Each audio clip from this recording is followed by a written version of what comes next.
Greetings, everyone. DFG here, Gideon's Flight. Hey, guys, I hope you had a great day today. Uh, of course, you have your ticket. You don't have one. Hey, just come on in. If you hit the subscription button, thank you. If you don't, no problem. Hey, I just wanted to take a moment and discuss with you something that came to my attention today.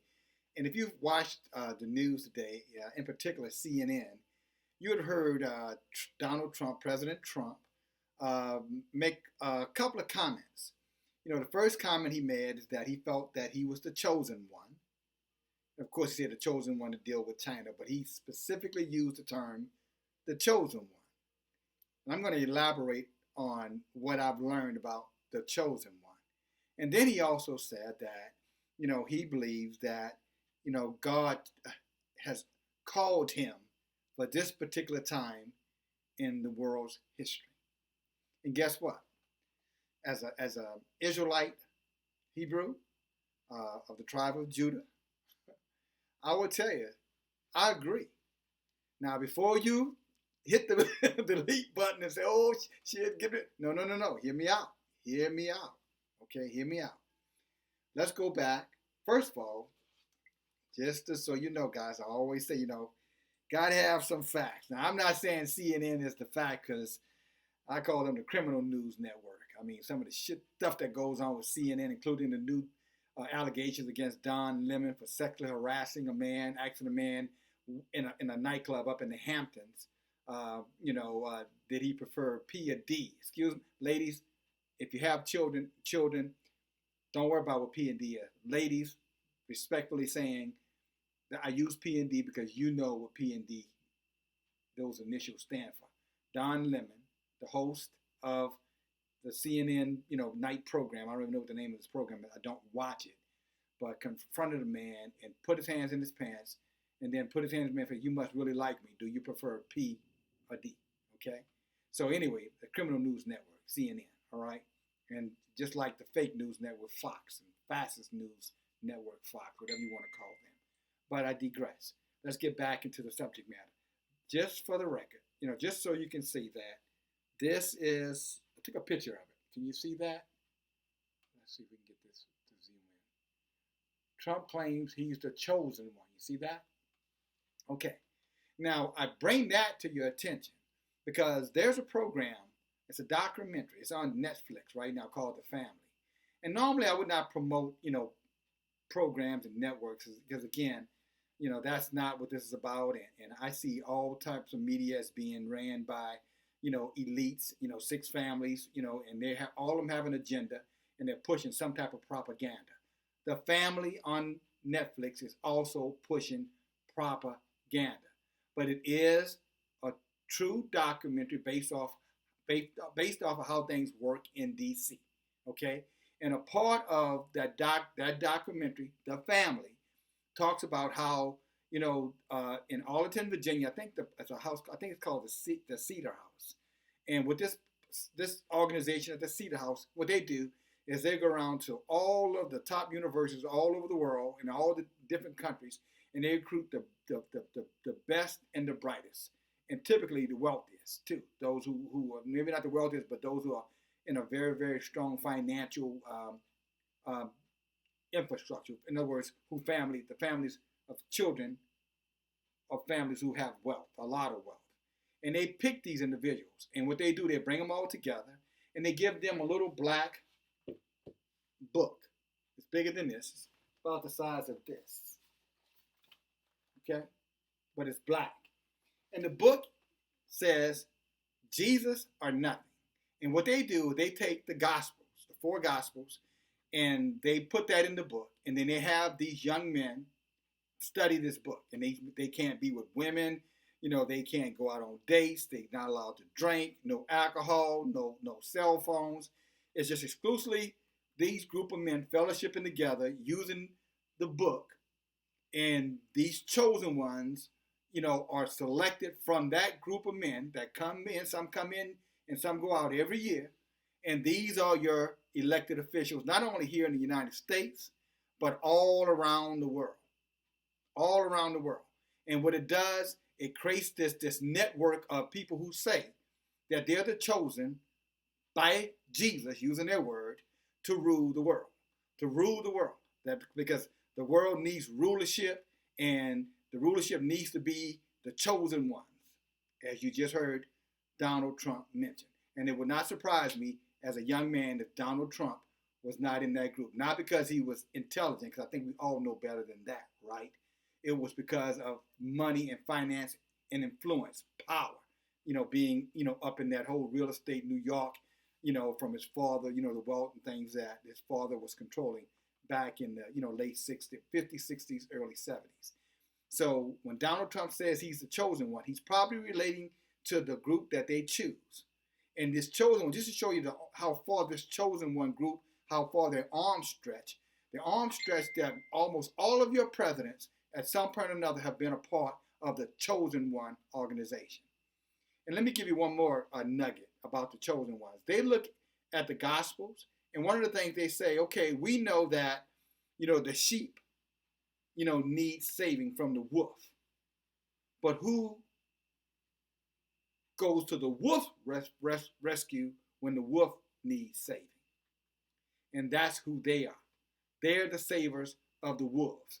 So if you're wondering why Hillary Clinton and Bill Clinton, all these other criminal presidents and criminal high position leaders who have done all kind of dirt and never seem to be held accountable, because they're the chosen ones according to them.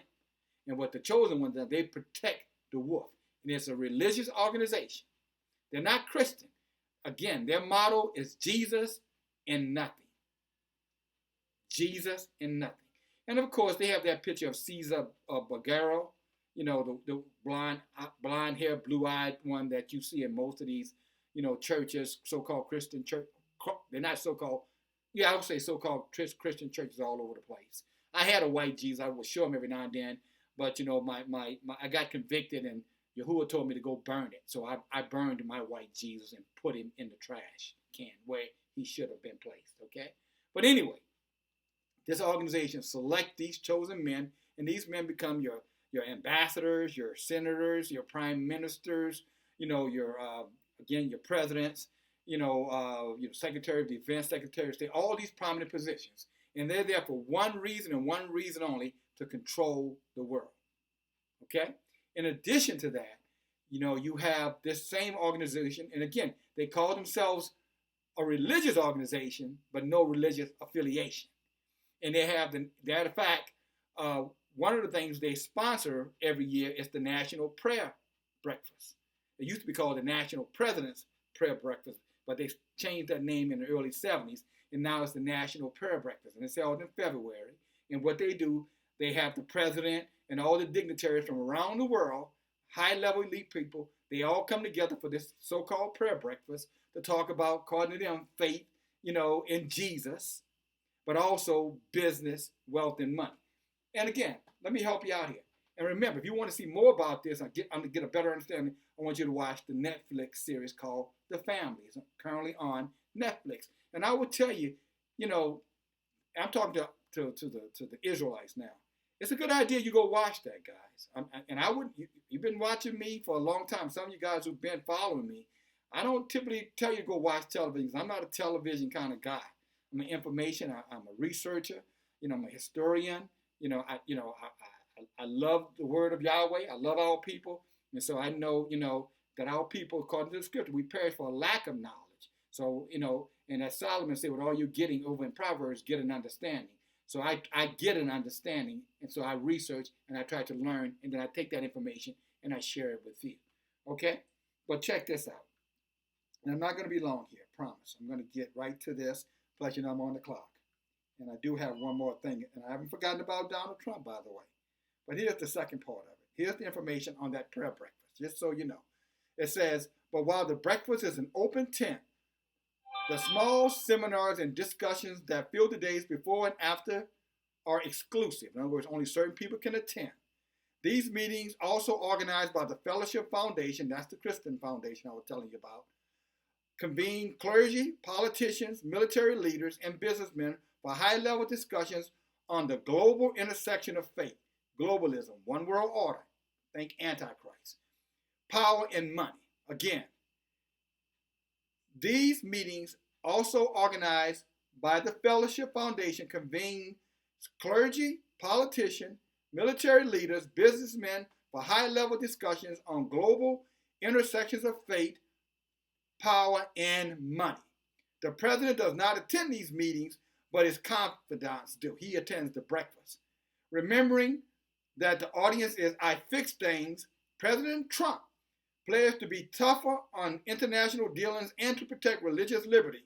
Specifically, he promised to viciously confront terrorism, take necessary action against dangerous immigrants, and destroy the Johnson Amendment, which restricts religious organizations from involvement in political campaigns. So, I guess that's the end of the separation of church and state, okay? Now, this is what Trump stated, but I just wanted to give you a little idea of what that whole the whole prayer breakfast thing is about. It's about money, it's about power, it's about global dominations of the world. In other words, it's about those wolves who they protect eating the sheep. You know what I'm saying? That we're responsible, the true believers are responsible, for watching over, not the wolves, interesting enough. Okay, but let me go a little bit further. Donald Trump said that he believed that he was chosen for this assignment and that he believed that it's God's will. I agree again. Let me tell you why. Get your Bible out, okay? This is just so you know what Bible I'm reading from. This is the New Living Translation, if you can see that, right? Okay, go to 2 Corinthians with me. Go to chapter 4, and let's read right here first. Now remember, he said God chose him. I agree. I'm going to say it one more time. Donald Trump said God chose him. I say I agree. But check this out. This is why I agree. It says, I'm going to start reading at verse 3, okay? He says, if the good news we preach is hidden behind a veil, it is hidden only from people who are perishing. Satan, who is the God of this world, has blinded the minds of those who don't believe. They are unable to see the glorious light of the good news. They don't understand this message about the glory of Yeshua, who is the exact likeness of Yahuwah, or Yahweh. So yes, the God of this world did choose Donald Trump. Donald Trump is right. Unfortunately, what he's not telling, or what he failed to mention, or what he chose to leave out, is that Satan, the God of this world, has chosen him. And everyone else who are blinded and following him blindly. All of them have the head of a veil over their eyes where they cannot see. And because Yahuwah, through Yeshua, has intentionally blinded them so that they don't see what the truth is. So now you know why I say, yeah, he's right. Yes, the God of this world did choose him. And all of those who support and follow him, who believe in him, they're all a part of those blind children of their God. Again, Lucifer, Satan, the God of this world. So when you go back and you hear him saying he's the chosen one, yes. And not only was he chosen, Obama was chosen, Nixon was chosen. I think Eisenhower was the first one that came with the prayer breakfast deal. But every president, Clinton, when Clinton was in that whole thing where he was committing adultery against his wife with Monica Lewinsky and all of that scandal, he was in there asking people to pray for him at that prayer breakfast. Or not pray for him, but that somehow their God, Satan, would somehow or another put a veil over everybody's eyes so nobody would be able to see the wickedness and the evil of what he did. And he was successful with it because he almost ended up in the White House again as the first husband when Hillary was running the last time, who, as you remember, defended him to the end.